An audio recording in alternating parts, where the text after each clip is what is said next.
Hello, true believers. We are back with another edition of Cass's Kitchen. I know I do a sub. Okay, I do a lot of weird nerd stuff, usually involving professional wrestling. But I do have a mild love of comic books.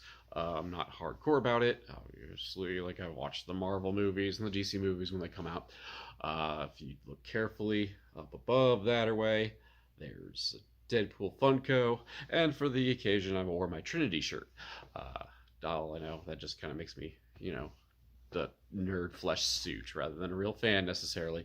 Um, but I have found, just through general reading and whatnot, that the Green Arrow has his own chili. And it allegedly is so hot that only two superheroes, at least amongst the Justice League, can eat it. And that is Batman and the Green Arrow himself. It's too spicy for Superman, too spicy for Wonder Woman. Martian Manhunter wishes he were dead.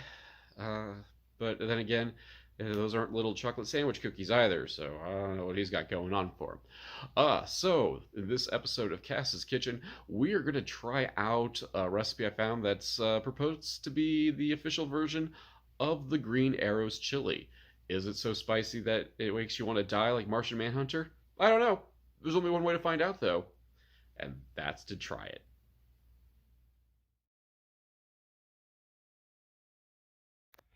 All right. Over here, I've gotten my meat started. The recipe alternately called for steak or sirloin steak and or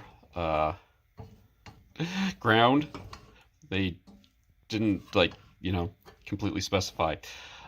So got just like stew meat basically, and half of my sauce mix or spice mix in here. Gonna kind of brown this for a bit before we add our other things, which I'll talk about here in a minute, and I'll talk about the spice mix. But I just want to get our seasonings kind of coated in the meat poorly because I'm trying to run a camera while browning some meat. So yeah, I'm just gonna brown the meat up real quick.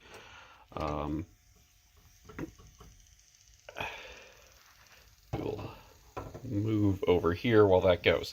All right, so spice blend. As I said, I used half of it.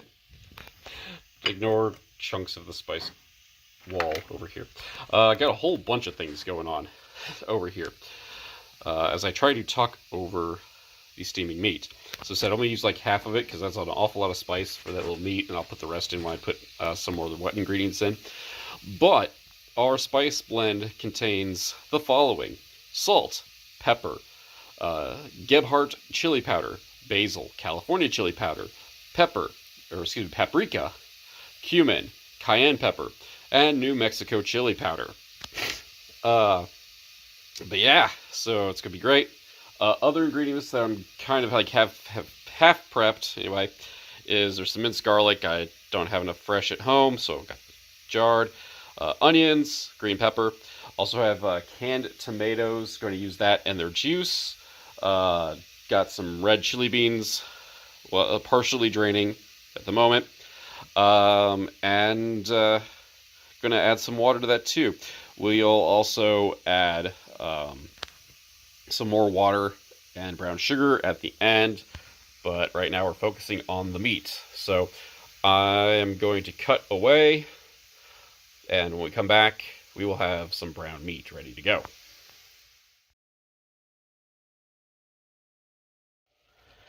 There we go. Getting that cooked down and brown. We are going to add in our fresh ingredients.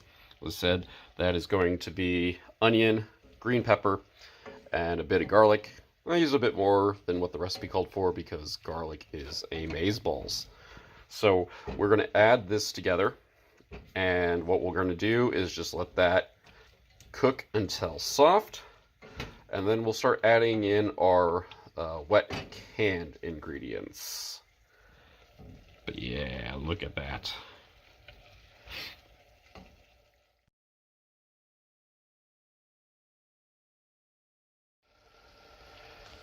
And there we go. Okay, we got our veggies softened, yeah, softened, sauced, whatever. We're gonna add some more of our wet style ingredients in here. First, oh, steamy. Got about a half cup of water. And then we're going to add 2 cans of diced tomatoes. Excuse me. Tomato sauce.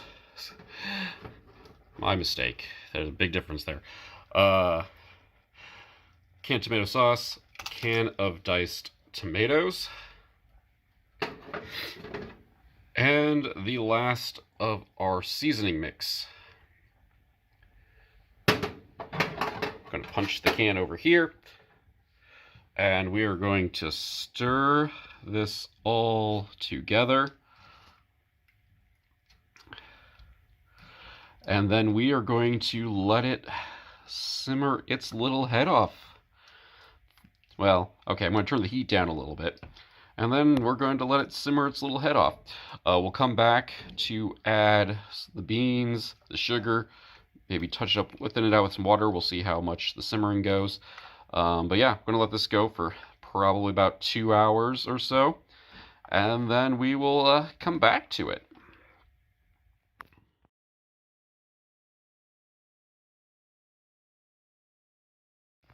And we are back at it.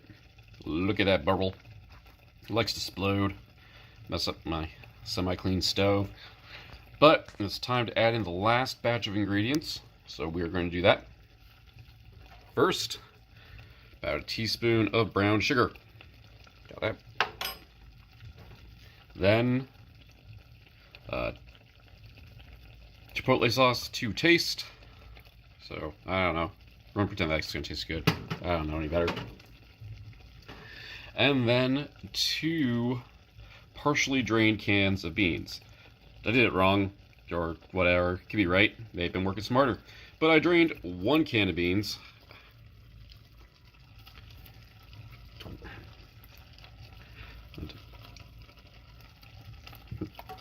I'm going to have to, scoop that out. I can't do that one-handed. And then 1 can didn't drain at all. Figured that works out like 50-50, right? All right, go mix this together. Do another 10 minutes, and I'll be back with a completed bowl.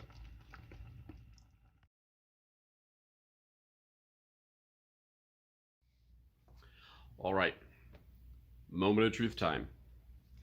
Chili is done. I've got it plated. Recipe does say you can garnish it however you like, as I kick the camera stand. Traditionally, at least for me, I just stick to cheese and crackers. However, they throw in that, you can add more salt, pepper, Tabasco, Chipotle, whatever it is you do. I'm just sticking with cheese and crackers. I've not cheated. I haven't even, I've committed the cardinal sin of cooking, and I haven't even tried the sauce as it was cooking down, as it was simmering. It's still plenty warm. It's still steaming, right? I hope you can see this on camera. Even though the bowl's not on screen, just pillowing steam. I was really worried, and it still might be too much. Just by appearances, there may be too many beans for my preferred chilliness, but to each their own. I thought, maybe more onion. I don't know. I'm going to critique this all the way. And mind you, I haven't tasted it yet. I'm just going to sit here and critique potential flavors when really the reality of the situation is that allegedly this sets superheroes on fire. So I do have this mixed in, and it's still steaming, so my bite is not going to be as hearty as traditionally, because I would rather have my mouth scalded by the pepper than have my mouth scalded by, just getting 3rd-degree burns off of it. So.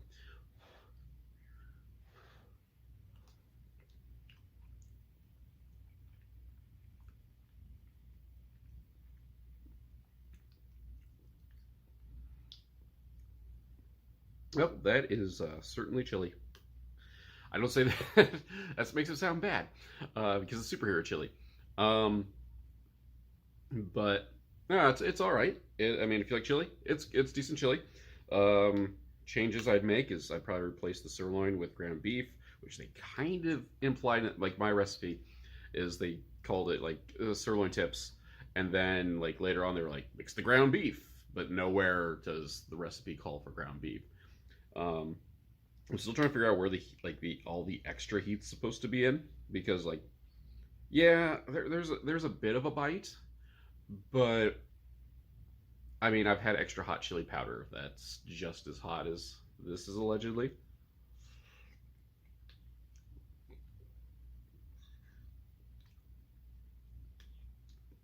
But